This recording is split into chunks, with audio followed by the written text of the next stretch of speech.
Hi, I'm Joe Locke, and you're behind the scenes of my Rolling Stone UK cover shoot.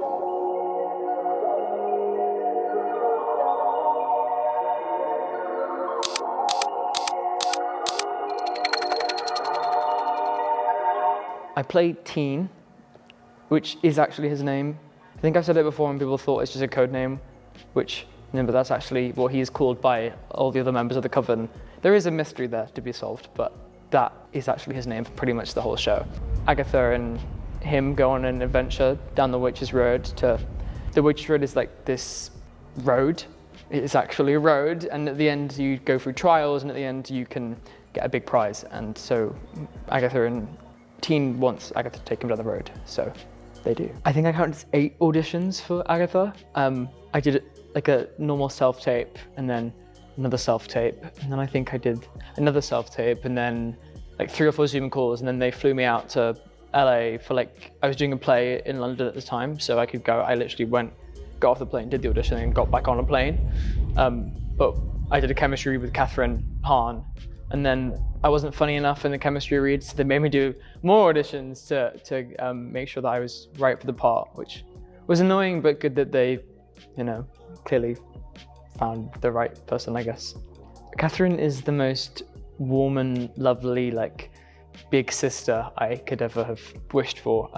I met her first in our first audition together, and we were both wearing the same Vans. And I remember Jack Schaefer, our showrunner, took a photo of Vans together, which was like my first sign that the audition had gone well.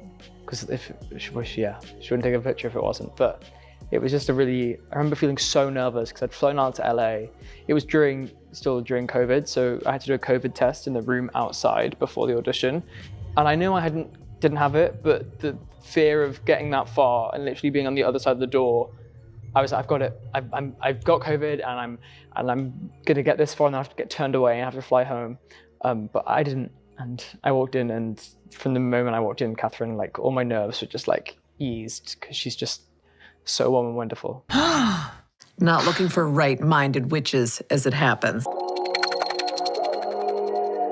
And when you got the part, how long did you have to keep it a secret before you could tell anyone? Yeah, I found out in September 2022, and then it got announced in November 2022. Only a few months, but I wasn't that good at not telling people.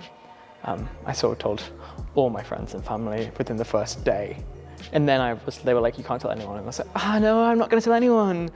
Because I had already told people, so I didn't have to tell anyone else. I watched every Marvel series and every Marvel film like 3 times. I watched WandaVision, I think 4 times before we started shooting.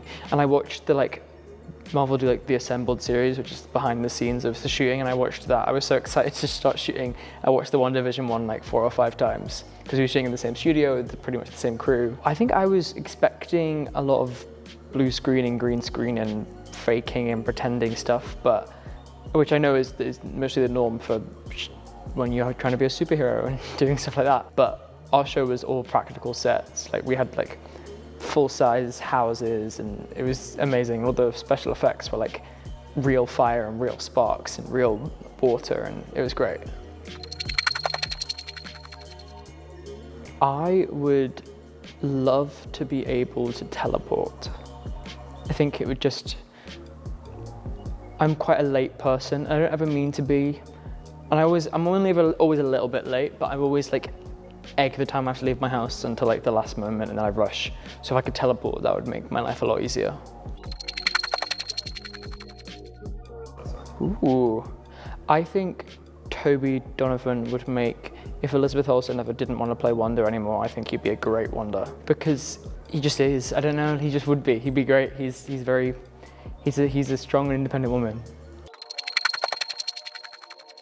Season 3 is, I mean, it's definitely, we always describe the show as sort of growing up with the characters. They're a bit older now, so the content is a bit more grown up, and the issues we deal with are more grown up, but it's still Heartstopper, so it's still gonna be nice and sweet, and there's gonna be lots of good cringe.